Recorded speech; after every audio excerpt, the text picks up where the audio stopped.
From the beautiful city of Los Angeles, California, we bring you the Gimme Three podcast.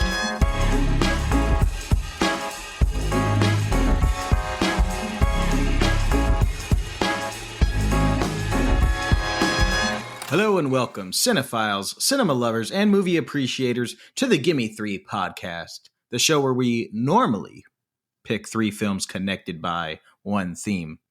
But today, and for the next couple weeks, we are celebrating just a few of the outstanding, inspiring, and remarkably talented filmmakers from the 2025 Los Angeles Diversity Film Festival, a film festival I am honored to be the program director for. So today we're going to be talking to two filmmakers, each screening at LADFF this year. We're going to hear about their journeys to filmmaking, their approach to the art form. We'll hear about the films themselves, and of course, each filmmaker will partake in a Gimme Three segment of their own. So, let's get into it. All right, everybody, the Los Angeles Diversity Film Festival is kicking off on Friday, August 22nd at the Laemmle in North Hollywood. That's the Laemmle NoHo 7. Tickets are on sale right now. LADFF.com is where you can get your tickets. And our opening block, Underneath It All, features the brilliant, the tender, and the wildly impressive stop-motion animated short film, Dragfox. And today we're thrilled to be joined by that film's director, Lee Ott. Lee, thank you so much for joining us today. Thank you so much for having me. I'm so excited. Love your film. Love the journey it takes us on. And before we dive into the film, I want to talk a little bit about your journey into filmmaking and animation. Ooh, yeah. I mean, it's a long story, but I can give it a go. Give it a go. So I grew up in Switzerland, in like rural Switzerland on a farm. And yeah, I always knew I wanted to do art, but it was very much that like get a real job kind of sentiment over there. And still is to this day. I think it's hard to work in the creative industry there, though people make their way. But animation still isn't a job there. And I kind of didn't know I wanted to do animation because I didn't know it was an option. So at 19, well, I had my first girlfriend and I did grow up very religiously. So that didn't go over so well, but it kind of was what the push that I needed to be like, well, I can't lose anything. So I might as well take a plane to London and not take one back. Right. So I was sleeping in youth hostels and stuff until I found a place where I could pay the rent through under the door and stuff like that. And then I slipped very luckily into children's theater with this great little theater called Tea Break Theater. And they made like just passion projects. And I got to make some puppets for them. And I remember making this Beast puppet for Beauty and the Beast immersive theater for kids. And the puppeteer picked it up after like weeks of me pouring heart and soul into this puppet made from like shashlik sticks and paper plates and random faux fur. And the puppeteer picked it up and he breathed with it. And I just had this moment of like, oh, I think this is what I need to do with my life. I think this is it. I think this moment of like seeing something I made come alive is what it's all about for me. I think that's what I need to put first and foremost. And that's how I ended up getting into animation. So I specialize on puppets. And I went to the National Film Television School. I studied model making. And then I got to work with McKinnon Saunders. They're up in Manchester and they did Fantastic Mr. Fox and I did Pinocchio with them by Guillermo del Toro. And I loved making puppets. I will always love it. But then during lockdown, I had a moment of like, oh, maybe I don't just want to make the puppet. Maybe I also want to tell the stories. And I was getting quite frustrated with not seeing more queer stories in animation. Right. And to be fair, now that I'm in animation, I know that they were out there. I just wasn't having access to them or wasn't immersed enough to see them. But yeah, the idea was, oh, I can do that. I can be the person to maybe try doing that. And I applied to the school and got to do the directing course in animation. So I get to kind of like combine my two passions. And I got to work with the amazing model makers here that made the puppets for this film. And yeah, it was a big labor of love by the whole team. So I got to work with people here. And yeah, this is the first film I kind of directed. And it's been such a joy. And it's an incredible debut. It's really an amazing film. So congratulations. Big team effort. Oh, it always is. It always is. Yeah. Let's talk about Dragfox. Tell the audience about this amazing short film. Yeah, so the kind of like letterbox pitch would be that it's about a kid called Sam, who's just starting to question themselves, and then they meet this mysterious neighborhood fox, and they have an adventure together. But obviously, we can't be speaking about this film without kind of going a bit deeper, and it's very much about trans kids and the idea of what queer elders mean to us, and how seeing someone else be really confident in who they are can kind of make the world a less scary place for those that come after. And that's what Dragfox is about. It's about that first moment. So when we came up with the idea, the thing that kept coming up is the first moment that we remember seeing an out and proud queer person as young queer kids. So with the screenwriters and the producer and me, it's kind of almost this magical moment of like, wow, this person is so unafraid, and maybe I don't have to be afraid. And then you grow up and you realize that they're also humans and they have their own problems. But as a kid, it's such a magical, like fairy godmother-esque type thing. Right. Yeah, where that inspiration just hits you of like, oh, maybe it's not so scary. Like this person doesn't seem to be scared. And that's what Dragfox is about, kind of capturing that magic. And it captures it so wonderfully and beautifully. Talk to us a little bit about, you talked about the original inspiration for it and kind of like the light, the beacon. Talk to us, if you can, about your writing process and your creating process in terms of like the development of this thing before we get into the stop motion animation and all this stuff, just developing the story and your writing routine. I knew that I wanted to work with this one screen. So the producer and I teamed up early. We were both passionate about trans rights, and I think we were very angry because this was when new laws had just been passed in the UK, and worldwide it seems to be moving a bit the wrong direction, especially for young trans people. So I think we bonded a bit on that anger, and then we teamed up with some amazing screenwriters. And the main one, John Cooney, we had worked together before on this little first-year film that we made about a meet-cute bank robbery, like a little gay meet-cute bank robbery. And so we knew we wanted to work together again. And Owen, the producer, he brought these experiences. So it was me from rural Switzerland, Owen from rural Scotland, and John from rural Ireland. And all of us kind of like talking about our experiences. And we also had the immense joy and honor to work with a team that so many of them were members of the queer community and members of the trans community for many of them. So at the beginning, we just went around and we just asked people about their experiences and what it was like for them, and just kind of collected this rich hub of stories. Like we just put them all together and we tried to find something that would like capture that magic. Yeah, I was pretty adamant about not wanting any scripts written until we had just figured out the story in conversation and in a room. So what I did is I did hundreds of drawings, and we would print them out and like write story beats onto paper. And then the screenwriters and Owen and I, we would just go to a room and then push the papers around until something vaguely made sense. And then very quickly we started to realize that it has to be a musical to an extent, which it's kind of not really musical. It's a film with a drag show that has musical aspects. But it kind of, the idea is that the fox does drag so convincingly that she does drag, like she can sing and dance and speak, because the drag is just that good of this fox, I suppose. Right. And we knew we needed to figure that song out. So yeah, we got the composer Charlie Mackey on board, and then all of us together kind of wrote the lyrics. We figured out the story beats. But yeah, we didn't actually write a script until we had to ask for voice actors because we just wanted it to be collaborative, and we wanted it to be everyone's joy and have everyone's voices in there. That's beautiful. I love that. Yeah.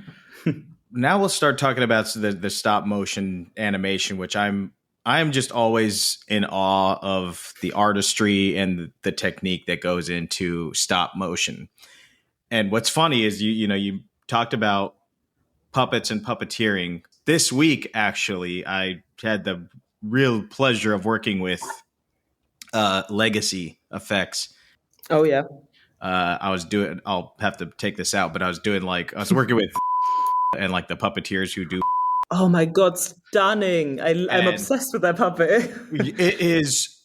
it was jaw-dropping. Like, I never got tired of watching these puppeteers work with this little guy. And I was, obviously it's impressive to watch that it takes 5 people to, make it do everything that it does. But the most impressive thing to me was the emotion that they were able to get out of this thing. And that is what, obviously that's what everybody loves, even though maybe that's not why they know they love it, but that's what pulls on our heartstrings is with this character. Yeah, because it's practical. Yeah, sorry. Exactly. So I was thinking about your film while I was working on this thing, and just wanted to talk to you about developing the emotion in your stop motion animation, because your character does, in my opinion, a lot of the same things. Talk to us just about, from a technical and an emotional standpoint, how to develop and create those emotions. Yeah, so I'm a big stop motion lover. I've obviously worked in stop motion for many years now, and I am convinced that there is something deeply disarming about seeing something that is actually real on stage.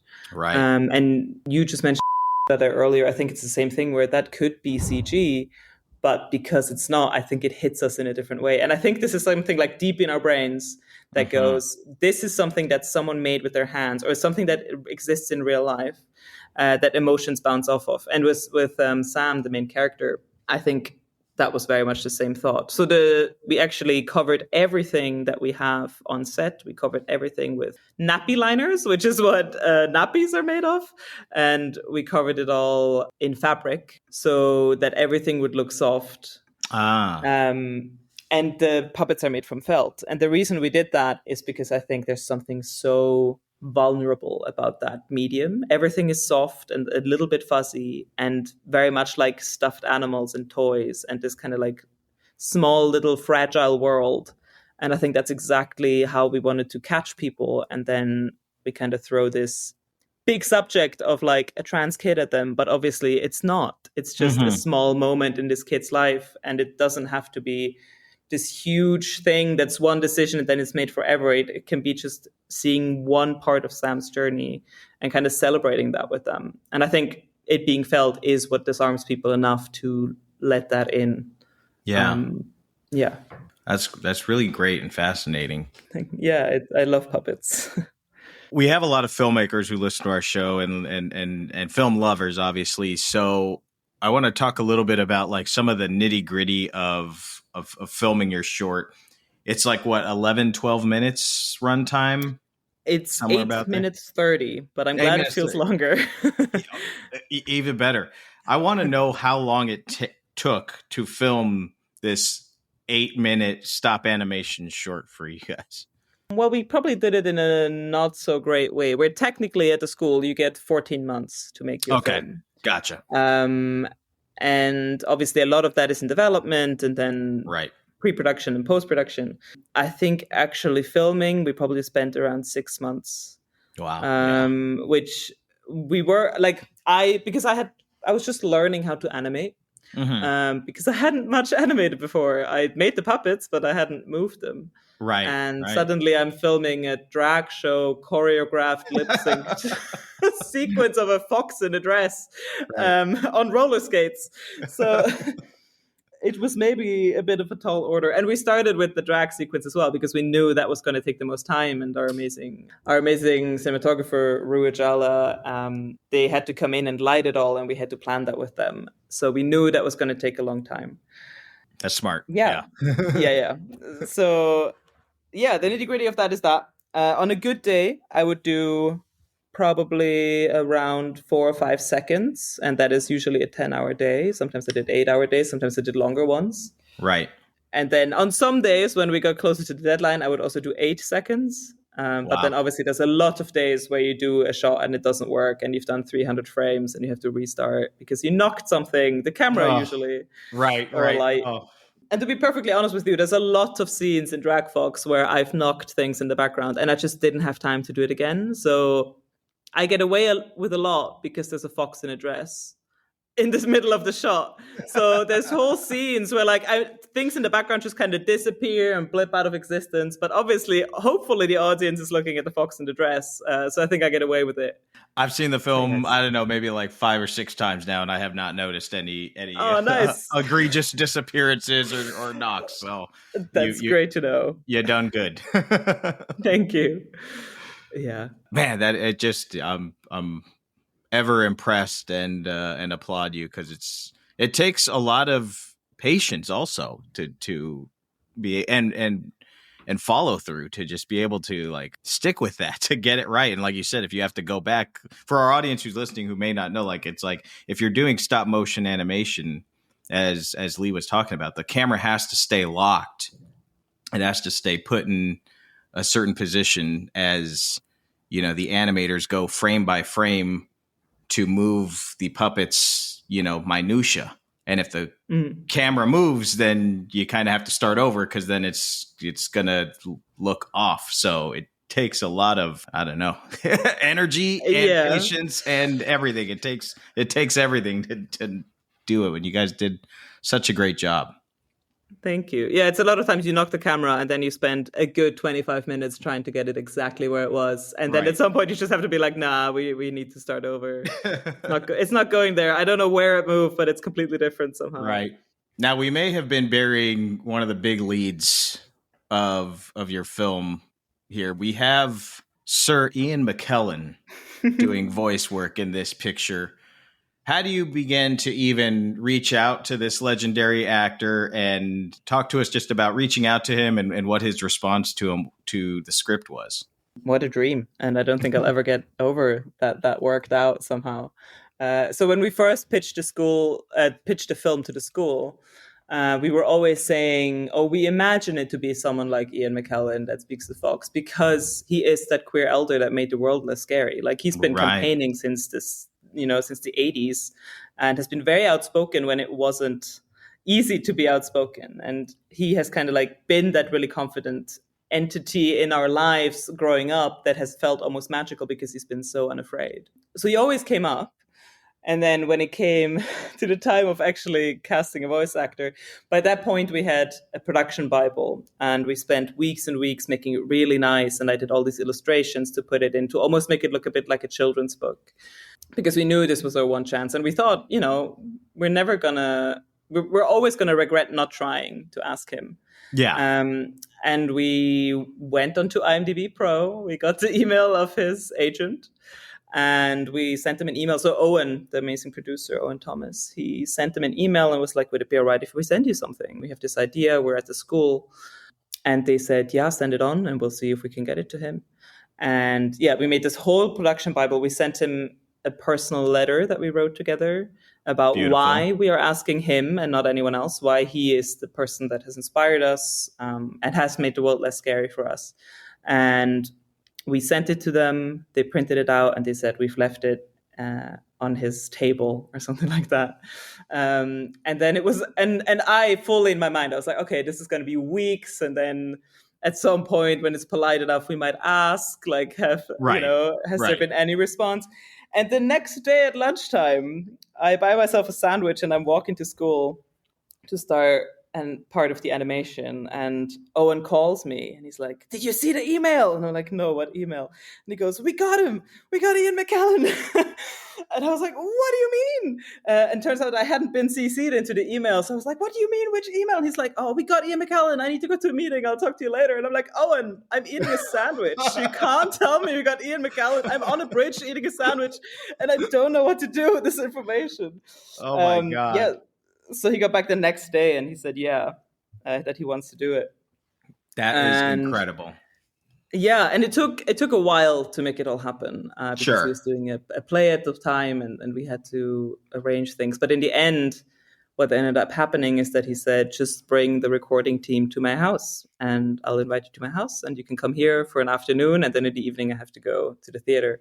So we went to his wonderful, lovely place, and he was the most welcoming person that you could imagine. Like, he made us coffee, and I was like, oh my God, Ian McKellan offered me coffee. It feels rude to say no, but do I say yes?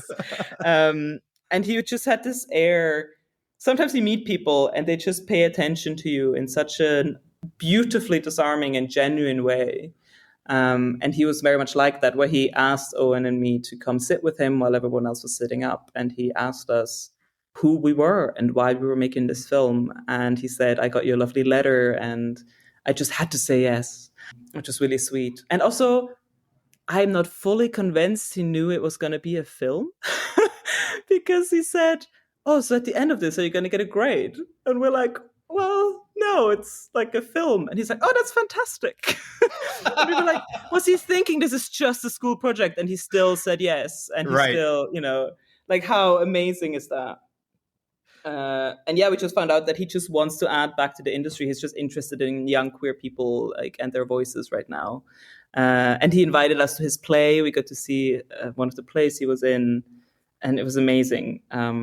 Yeah, it was very special, and he was so funny. And we have some behind the scenes footage and stuff of us working with him. And he was so normal and down to earth and humble. And yeah, during the cleanup, he would pull out these old telegrams that he had of when he asked people to campaign against Section 28, which was that gay people couldn't be teachers. And he was campaigning very heavily against that. And he would just take out these telegrams that he wrote to Stephen Sondheim and things like that. And he would show it all to us. And we're all like, obviously stopping what we're doing and going to listen to Ian McKellan telling us a story about the 80s and the 90s. Right. And it was magical, absolutely magical. What an amazing, beautiful story. That I was so happy for you, for y'all that happened. What a dream. Wow. What a dream. What a dream. And just, I think it's a testament to Ian McKellan and what an amazing human he is. But also, I think it's a testament to your story and your film and why the heart of this film and why you're making it. And he connected with it. And I think that's also why it's connected with so many audiences thus far. So, it's amazing. And, sometimes things happen for a reason, but a huge part of it, I think, is your story, and the letter that you wrote is what got him. Thank you. It was, it was a big honor, and we put a lot of work into it. Well, my friends, you all can see the film that hooked Sir Ian McKellan. So if it's good enough for Sir Ian McKellan, it's good enough for you guys. Oh, God. What a pitch. Friday, August 22nd, the Lemley NoHo 7. The block is Underneath It All. It's our opening block, and it features Dragfox by Lee. Tickets are on sale right now at LADFF.com. But now we're going to switch gears a little bit. Since it is the Gimme Three podcast here, our friend Lee is going to hook us up with 3 film recommendations, films that have inspired them, inspired their work. Lee, are you ready? Yes, I am ready. All right, let's get your first pick.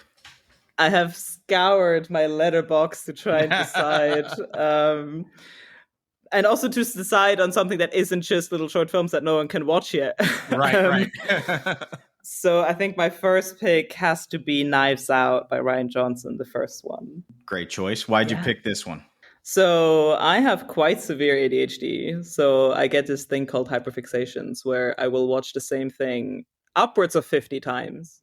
And I will get home and I will put on Knives Out and I will watch Knives Out. And then when it's over, I will restart Knives Out and I will watch Knives Out again. And it's kind of like, it just becomes a soundtrack to my life. And every time I watch it, I see something else. Right. And quite often I'm unlucky enough that my brain decides to hyperfixate on films that aren't particularly good.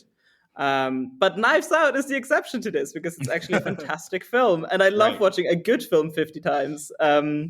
I think the reason it kind of scratched my brain in this very specific way and made me feel very comfortable while watching it is because sometimes you watch a film and it's so competently made that it's almost like a hug. Yes, because, I know what you're talking about. Yeah, especially I think for people that work in film, we're so used to overanalyzing and thinking too deeply about things. And then when sometimes you watch a film and it just shuts all of that off because you watch a few of the scenes and you're like, I think I'm in good hands. I think everything they're doing is on purpose. Yes. And Knives Out is so clearly a film like that. It's made by Rian Johnson. And I think it's quite a masterpiece. The way it reveals information and the way all the performances work together. And it seems like everyone's having fun on it. Daniel Craig with a wacky accent. Like, what else do you need? But I think the thing that really gets me about it is, I don't want to have any spoilers. I think everyone should go watch it if you haven't seen it. First of all, it's really fun. But the thing that really gets me about it is it rewards being kind in a way that I think I see rarely with these big movies at the moment. It rewards someone who really just cares. And I find that really beautiful. I agree. I remember seeing it in the theater when it came out, and it was one of those, like you said, it was one of those ones where I always equate it to like being taken by the hand and just being able to shut your eyes and just let the filmmaker lead you. It's just like, I don't know where I'm going, but for me to be able to shut my brain off, as obviously I watch a lot of movies, as I'm sure you do too, but just to be able to like close your eyes and have faith and know that, okay, we're going in the right direction here. It's a breath of fresh air. Yeah, it's beautiful. Knives Out, check it out. I believe it's still streaming on Netflix in the States and probably internationally. Yeah, and the second one's fun too. You should watch it. I have not seen the second one, so I'll have to check that out. Oh, we love punishing rich people. You should watch it. That we do. And also, there's this one scene. Oh my God, there's this one scene where the main detective, Benoit Blanc, played by Daniel Craig. I was watching this in a preview screening at the cinema here at the school. And there's this scene where it's a tracking shot going from the top down, and it reveals him in a bathing suit. And it's the most twee little bathing suit I've ever seen. And the entire audience had an audible reaction. I was like, if your entire audience makes the most delighted noise at someone in a bathing suit, I think you have a good film on your hands. Yeah, that's what you call giving the audience what they want. Literally, it's a little twee stripy bathing suit for Daniel Craig. Amazing. All right, excellent first choice, Lee. Let's get your second pick. The second pick is Marcel the Shell with Shoes On. Have you seen it? I have seen it. Yeah, I liked it a lot. I love the short. I love the feature, and I love Jenny Slate's performance in it. She's so lovely. It's amazing. Yeah. I can imagine why you picked this one, but tell us why. I mean, it's stop motion. Yeah. I love stop motion. I love that they got to make this film. The production value is incredible. And you have these beautiful, detailed performances, animated, with glorified. It's a snail shell with googly eyes on that someone stuck 2 feet to. And it's the most simplistic kind of puppet that you can imagine. I mean, I'm sure the actual puppet making was much more complicated than they let on, but just there's such a simplistic design to them, and they tell this lovely story about community and fitting in and feeling lost. And then also specifically, it focuses on the relationship between a child and their grandmother. And I think it hit me where I live because I am very close with my grandmother, and it's this way of expressing love through generations. And also there's this really interesting shift, I think, where we're so used to seeing our grandparents as these people that know everything when we grow up. And then at some point through our lives, if we're lucky enough to have them around long enough, that shifts, right? Right. And suddenly we're the ones having to guide them a little bit and to become gentler with them as time goes on.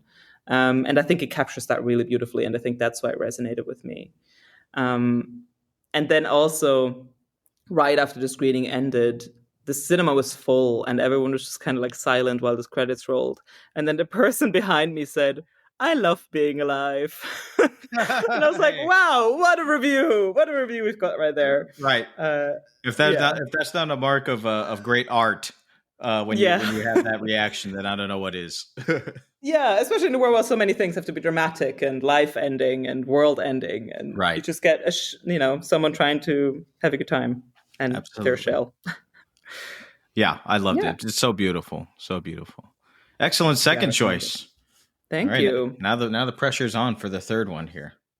So, right, I was trying to choose more accessible films that people could actually watch. The third one, though, I couldn't pass on. And I did choose a festival film that I saw in Fantoche in Switzerland, and it's called Pelican Blue, like the ink name. Okay, cool. And I don't know. I don't know where you would have seen it, but have you seen it? I have not seen it. I was looking it up yesterday on Letterboxd, and it looks awesome. But tell us about it. It's about Hungary in the 1990s after the Iron Curtain. Oh, And it's a documentary kind of thing. So it's based on these interviews they did with these three people that as teenagers in that era, they figured out a way to forge train tickets. And it's one of those crimes where they didn't do it for any kind of monetary reward. They just did it for opportunity. They did it to travel, to give their friends tickets to travel, and to kind of like open the world back up after this very restricted time in their country. And you get this amazing, beautiful film about this game of cat and mouse of people trying to make train tickets that can't be forged and them figuring out through more and more interesting chemistry how to keep forging them. And then how to kind of tell their little growing network of train ticket forgers how to forge more tickets so that everyone can travel. That's awesome. It's amazing. It's like the way I described it is it's like watching teenage Ocean's 11. And the stakes shouldn't be high, but somehow because it's so genuine and because it's a crime, but in the most fun and victimless way ever, it just feels so pleasing to watch them kind of outsmart the people hunting them one step at a time. And they just want to travel. Like, it's so fun. And they have these intercut sequences of Super 8 footage where they show you kind of like how they did the chemistry with the bleaching of the ink and the reapplying of the ink. And it's so fascinating. Yeah, so I really recommend that. It's really fun. And it's based on these interviews. So it's kind of like an animated documentary. It's beautiful. That's awesome. I love when filmmakers blend genres or mediums like that. It's so fresh. Yeah, and it made me go. It made me want to go watch that director Laszlo Salki's whole filmography. I haven't gotten around to it yet, but I'm like, it was so confident that I need to know what else this person's made. Yeah, and I connected with it because I love when people take something that could be quite small and mundane and they pay so much close attention to it that it becomes really fascinating. Yeah, and that film definitely does it. I can't recommend it enough. It's called Pelican Blue. It was made in, was it 2023? Yeah, it must have been. Yeah, it looks like 2023. Yeah. Yeah. It looks like our audience might be able to check it out on a site or a streaming service, Klasiki. Oh. So $11 a month, and there's a 7-day free trial. So I'm going to try out this 7-day free trial, and I'm going to check it out. Oh, I'd love to hear your thoughts. I mean, yeah, I was trying very hard to not use festival films. I would have loved to talk about Nimona as well, but I feel like those three, in terms of cinematic language, just really, got me out there. No, we should talk about festival films because they're amazing, and sometimes they don't get the audience. So I'm sure the filmmakers thank you very much, and I thank you for the recommendation. Oh, thank you. I would love to hear what you think. You will. Nice. Well, thank you so much, Lee, for taking the time to talk with us. Thank you for making your film Dragfox. We loved it, and thank you so much for sharing it with the Los Angeles Diversity Film Festival. We're really honored to have it as a part of our program. Oh, thank you so much for having me, and it was an honor to talk to you. Thank you. I hope the festival goes amazing. Yeah, I'm sure it will. Once again, my friends, you can check out Dragfox Friday, August 22nd at the Lemley NoHo 7. Tickets are on sale right now at LADFF.com. What an amazing story, and it's an amazing film. You can come see it with us on August 22nd. Next, we're going to be talking to another filmmaker who's screening with us on August 22nd. But before we get into that, we're going to take a quick break, everybody. And during that break, you're going to hear from Gimme Three producer, LADFF director, and my wife, Sonia Maru, for a segment that we call Sonia's Movie Minute. So stick around for that and much more right here on the Gimme Three podcast. Hello, I'm Sonia, and this is my Movie Minute. As LADFF heads into our 11th year, I can't help but think back on how it all started. In 2014, our founder, Hollis McLaughlin, had been doing the festival rounds with a feature she directed called Piehead. It starred Hollis along with a diverse cast of characters. She loved the festival scene, but couldn't shake the feeling that it was hard to find a home for a film that centered around diversity. Because although film festivals are inherently champions of independent cinema, the programming tastes tended to lean towards mainstream narratives or films that had recognizable stars. So she gathered a group of diverse colleagues, both within and outside of the film industry, and asked us to help her start a new film festival. It would be called the Los Angeles Diversity Film Festival. Her vision was to create a truly multicultural experience represented by the world's independent film community and place it in the film capital of the world, or at least of the United States, Los Angeles, California. She wanted to ensure that everyone felt like they had a seat at the table, where their voices were heard and amplified, and where they could learn the stories of people who seem very different from them, with the goal of celebrating our shared humanity, celebrating the things that make us unique, and also the ways in which we are the same. In our 4th year, Hollis stepped away from her leadership role to move across the country and spend more time on her other work and her growing family. I cautiously, but enthusiastically, took the helm as the director. Hollis left some big shoes to fill. It's been incredible to see how diversity has been championed and celebrated across our culture in these recent years, and devastating to see the efforts to end that progress and to silence so many crucial voices. It's truly inspiring to watch the films that were submitted to us this year and to watch the program come together.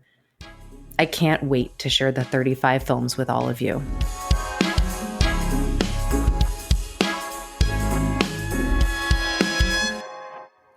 All right, everybody, you're going to check out the film A Thing About Kashem, screening Friday, August 22nd with LADFF at the Lemley NoHo 7. Tickets are on sale now. But today, we're honored to be joined by the film's director, Bijon. Bijon, thank you so much for being here, man. Hey, Nicholas, thank you for having me.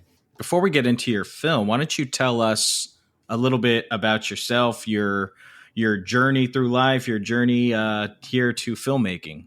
Yeah, so I'm from Bangladesh, and growing up, I always loved movies, and I always wanted to make movies when I was a kid.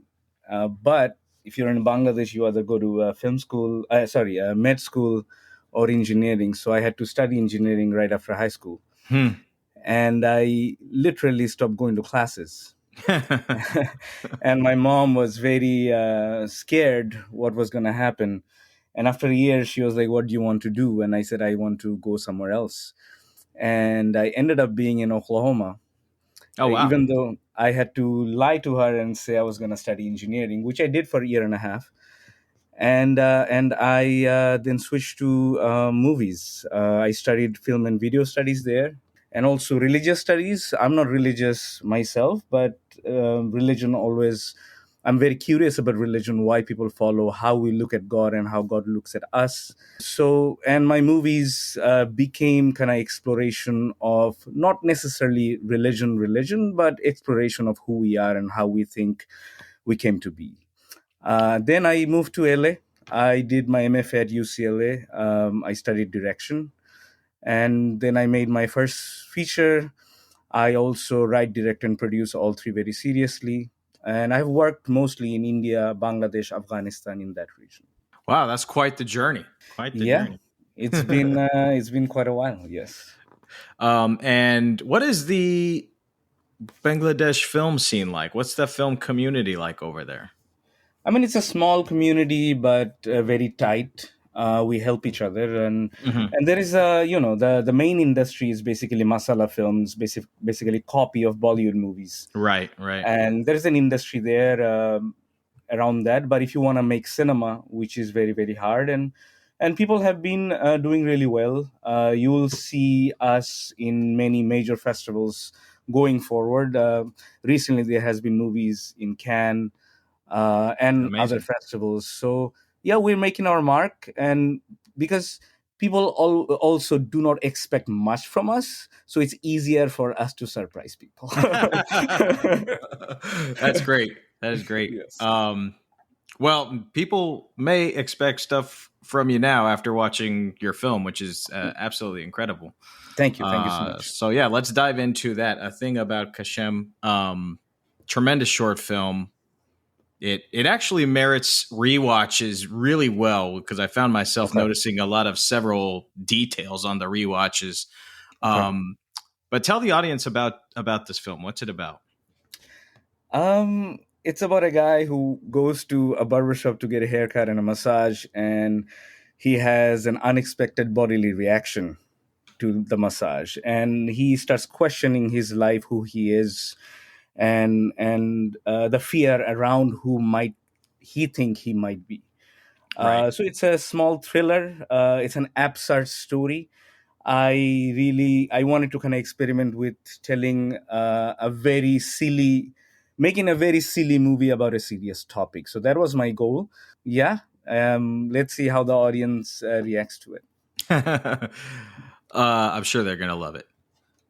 It's a great story. It's a very specific story about this character, but correct me if I'm wrong. It does seem like it's also saying a lot about the community it takes place in, and there's some bigger themes going on in here. So I was wondering if you can touch on that. This is a coming of age story in a way, but my character is 45 years old. Right. And you know, I was thinking about whether both my brother and I both are bisexual, and one day we were kind of talking about it. It's where did it come from? It had to be from one of our ancestors, and when we were talking about it, like I realized, I told him that even if they were, they would not admit it to themselves. And I think self acceptance is something it's very hard to do, and I wanted to kind of explore on that. But also, to me, it's not about whether we are straight, gay, or anything else. It's, to me, about what are the secrets that we have and how do we hide them to ourselves. And sometimes, we hide it so deep inside, we put it in a Pandora's box and lock it and throw the key, and we don't even know it if it exists. We forget about it.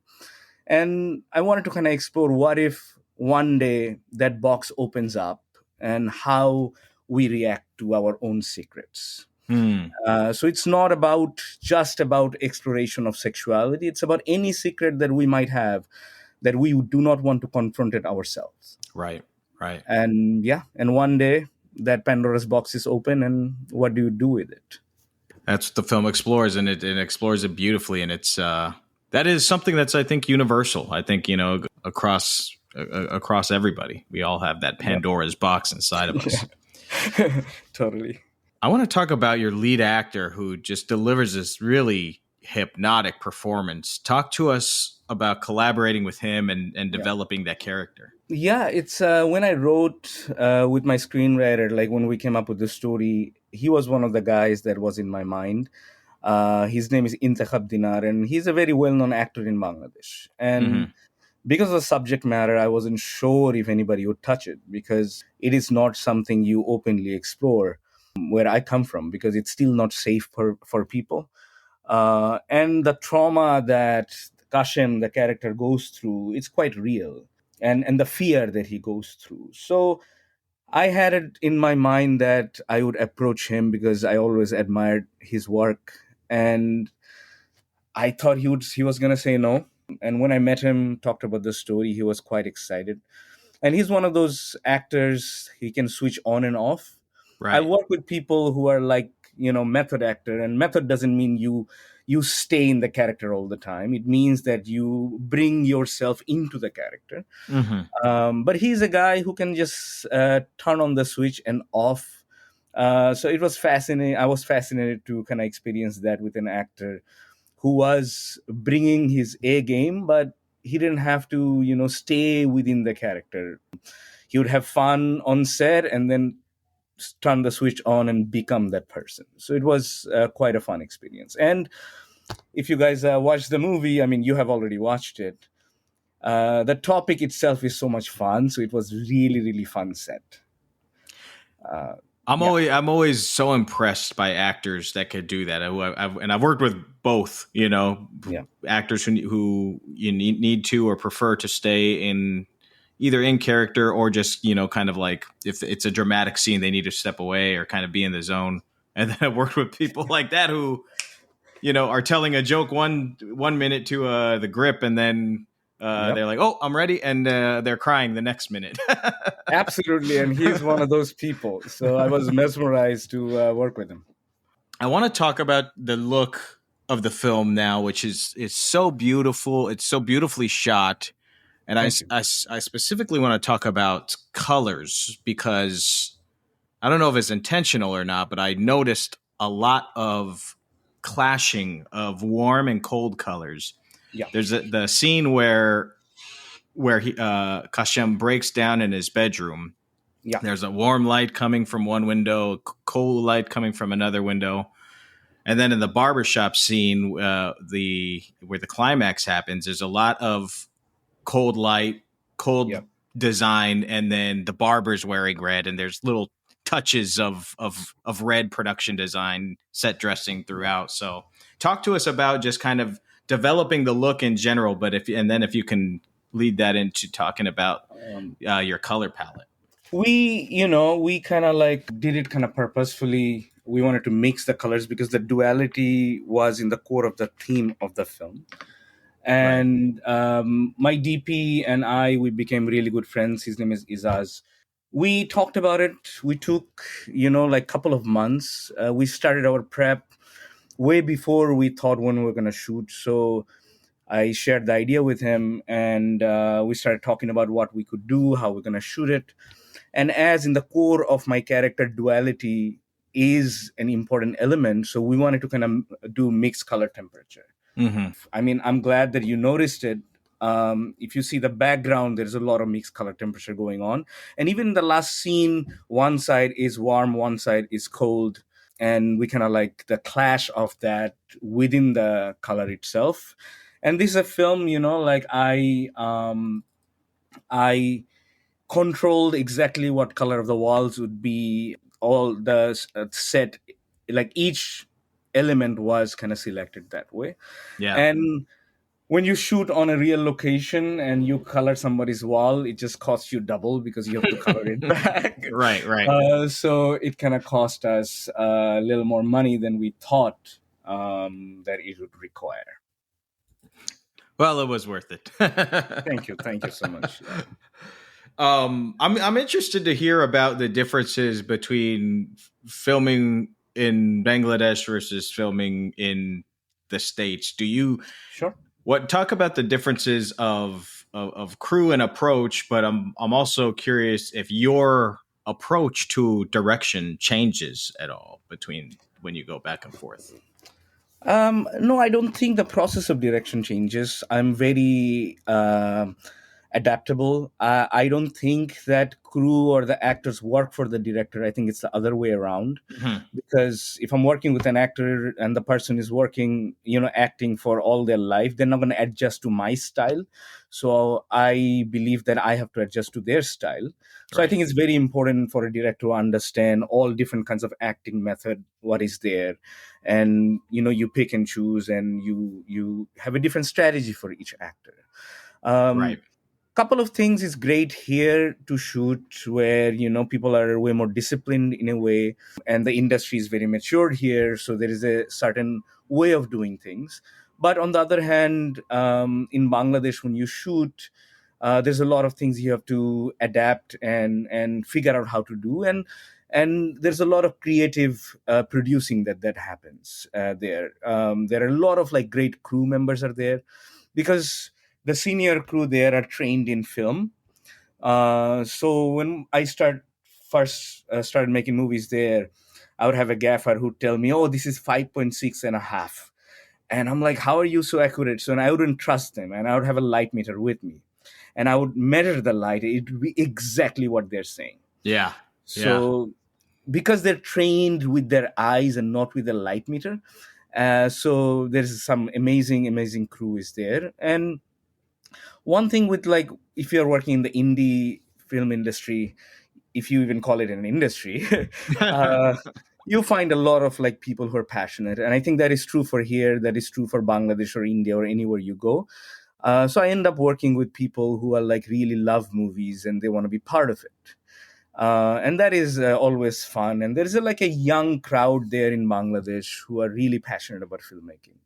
And I think that's why you guys going to see a lot of Bangladeshi movies coming out. And that happened last 10 years. The crew is kind of getting together. People are being more and more educated about movies. So it's a fun time to make movies there. That's amazing. We look forward to seeing more from there. Tell your friends to submit to our festival. Absolutely. Before we go into our Gimme Three segment, I'm wondering if there's one funny anecdote or fun memory from the making of your film that you could share with us. I don't want to give up that whole bodily reaction, but I think you can kind of guess what it is. And the very first time I talked to the actor, you're like, how are you gonna do the boner? And that was his worry. And we tried out many different things. And then my costume designer kind of figured out how to do it. So we made pants where the boner is attached to the pant. Ah, there you go. Okay. So when we were shooting particular scenes, my actor was walking on set with a boner on. So I think that was hilarious. So we kind of banned our set photographer from those scenes. So. Yeah, you don't want those pictures coming back to haunt him in some other form. Absolutely. That is hilarious. Thank you. That's a great story. Yeah. Well, A Thing About Kashem, it is screening with us Friday, August 22nd, Los Angeles Diversity Film Festival at the Lemley NoHo 7, LADFF.com. Check it out, everybody. Thank you so much. Yeah, of course. Yeah. And right now we're going to go into a segment our listeners are familiar with. Segment that's very fun, even though I know, Bijon, it was very challenging for you to narrow it down to 3. That's where the sport comes in. But it's the Gimme Three segment, everybody, and Bijon is going to give us 3 film recommendations that have inspired him or inspired his work. So Bijon, let's get your first picture. Banshees of Inisherin by Martin McDonagh, and I love that movie, and it's a big inspiration for A Thing About Kashem, because both Banshees of Inisherin talks about very serious things that we're facing right now, but in such a silly way. Yeah. And it really inspired me, and my DP Izaz Mehdi and myself, we watched this movie again and again before we shot A Thing About Kashem. So, like the idea of loneliness and despair, and shooting in this beautiful, beautiful island, contrasting that beautiful landscape with their isolation that's happening. It really resonated with me. And also this idea of mediocrity, right? That the fear that Com has, and Partake is a regular guy who's just a fun guy, and Com wants to make something great that people will remember him for.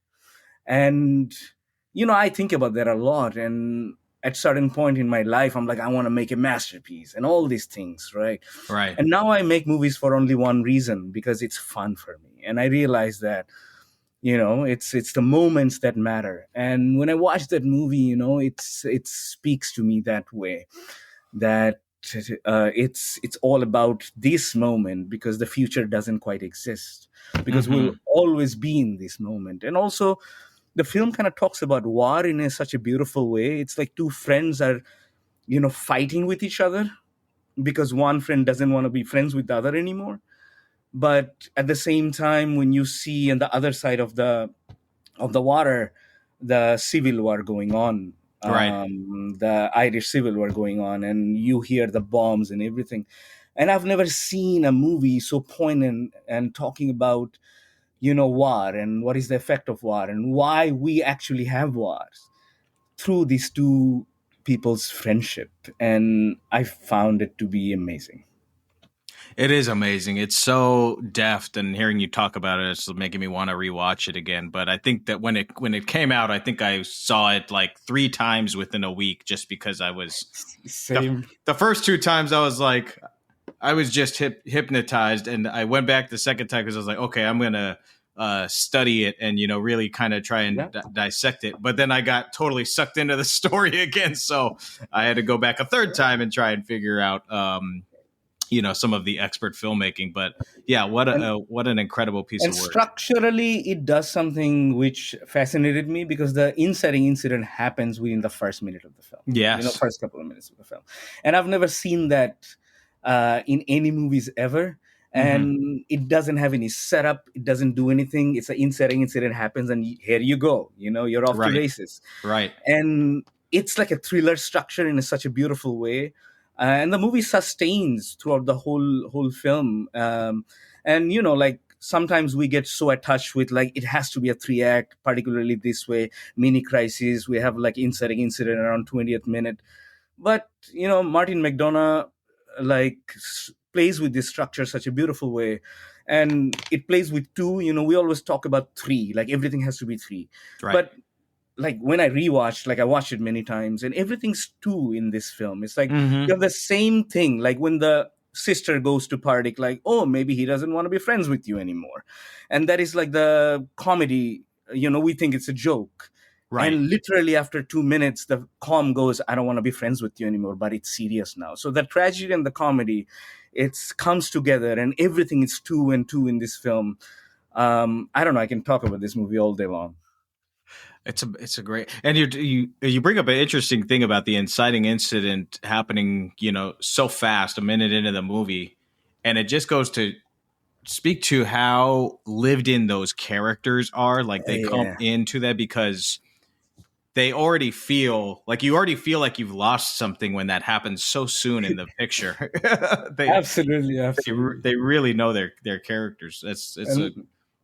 My favorite scene is when in the bar they're having this fight, and Calm goes like, like everybody remembers Beethoven, and Party goes, I don't. It's so funny. Oh, it's great. Yeah. So yeah. Incredible choice. The Banshees of Inisherin. Check it out if you guys haven't. We will continue to revisit it, I'm sure, in some future episode as well. But let's get your second picture. So Akira Kurosawa is one of my most favorite filmmakers, and when people talk about him, people talk about Seven Samurai and Rashomon and many other films, The Hidden Fortress. My favorite is High and Low. And I love a good thriller, and I feel like this is a movie became structure for many movies came afterwards, and which is true for Kurosawa's any film, right? Right. He's a master, and I feel like the modern Hollywood that we know and we love, it's basically came from him, because so many structural element, directorial element people followed and kind of wanted to mimic later on. And High and Low is a thriller. It's a guy who is an exec. His name is Mr. Gondo. He's an exec in this shoe company, and he's having conflict with his other execs. And during that time, his son gets kidnapped, and this kidnapper wants a huge amount of ransom, and he's ready to give this money. But after a while, the boy who we think has been kidnapped walks into the home, and he hasn't been kidnapped. But another boy who was playing with him has been actually kidnapped, who is the son of the servant. Right. And now Gondo, who is played by Toshiro Mifune, who is one of my most favorite actors of all time. He's the same actor who plays Sanjuro and Yojimbo and Seven Samurai, right? And now it's because his servant's kid, he was ready to give them money. Now he's questioning whether I should give the money or not. And that duality itself, that moral question, what is the value of life and whose life is valued and whose life we do not value, through an amazing thriller, it's just mind-blowing to me. And I feel like a lot of times in this country, when we talk about what we're going through politically, we talk about race a lot. And I think there is only 2 races, there is only 2 religions in this world, which is rich and poor. Right. And this is that movie which explores that what are those relationships are. And the movie has 3 acts. The very first act is all about this moral dilemma. Second act is the police procedure, like who is the kidnapper, what's going to happen. And the third act, we go into the kidnapper's mind. and we really explored that character. And later on, many other movies we have done that here and many other places. But I feel it's such a beautiful way that 3 act tells the story in 3 different point of view, which Akira Kurosawa have done it many, many times. But I think this is a movie people don't talk about much. Right. But this is a masterpiece of a thriller and talks about class in such a beautiful way. Yeah, wonderful, wonderful picture. It is, I'm not sure exactly the date, but the American Cinematheque is going to be doing a retrospective on Kurosawa over the next month, 5 weeks or so. Okay. So check out their calendar because I believe they're playing High and Low. Oh, then I'm definitely going to be there. Yeah. Yes, excellent choice. You can't beat Kurosawa. But now we're going to go into our third choice. So I'm a Bengali and he's a Bengali filmmaker. He's one of the most well-known Indian directors of all time, Satyajit Ray. And people mostly know him about the Opu trilogy, like Pother Pachali. Oh, yeah. Mm-hmm. Yes. So, but he's known for realism. But when I was a kid, he has this trilogy and I picked the middle film, which is called Kingdom of Diamonds. And the Bengali name is Hiro Prajar Deshe. And it's a musical. And when we were kids, this was our Wizard of Oz. And basically 2 village musicians who are kind of not that smart, they go to this jungle and the king of ghosts give them this power, right? They ask for 3 boons and now they can sing in such a beautiful way that you cannot move when they sing. Because you're so mesmerized. And they topple this authoritarian king in this process. And it's a beautiful allegory with this kids movie, a fantasy film.